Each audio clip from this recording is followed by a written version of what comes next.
భారత టెన్నిస్ క్రీడాకారిణి సానియా మీర్జా గురించి ప్రత్యేకంగా మనమందరం తెలుసుకోవాల్సిన అవసరం లేదు. ఈమె పాకిస్తాన్ క్రికెటర్ షోయబ్ మాలిక్‌ను ప్రేమించి పెళ్లి చేసుకొని విడాకులు తీసుకొని విడిపోయిన విషయం కూడా తెలిసిందే. ఇక ఆయన మరో పెళ్లి చేసుకొని తన జీవితాన్ని కొనసాగిస్తున్నారు. కానీ సానియా మాత్రం రెండో పెళ్లి గురించి ఆలోచించడం లేదు.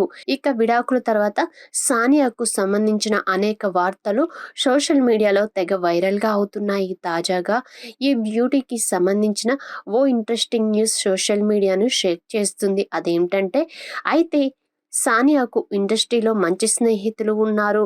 ముఖ్యంగా ఈమెకు టాలీవుడ్‌లో చాలా మంది స్టార్ హీరోలు, హీరోయిన్స్, డైరెక్టర్స్‌తో పరిచయం ఉంది. అయితే తాజాగా వీరు కాఫీ విత్ కరణ్ సీజన్‌లో పాల్గొని సందడి చేశారు.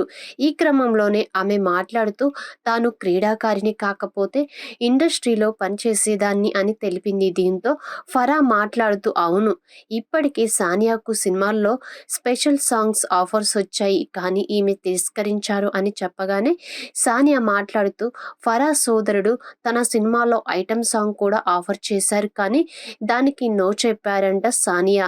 ఒక క్రీడాకారిణిగా నా జర్నీ మొదలు పెట్టాక గాయనిగా లేదా నటిగా మళ్ళీ కనిపించాలనే ఇంట్రెస్ట్ లేదు అని తెలిపింది. ప్రస్తుతం సానియా చేసిన వ్యాఖ్యలు సోషల్ మీడియాలో తెగ వైరల్‌గా మారుతున్నాయి.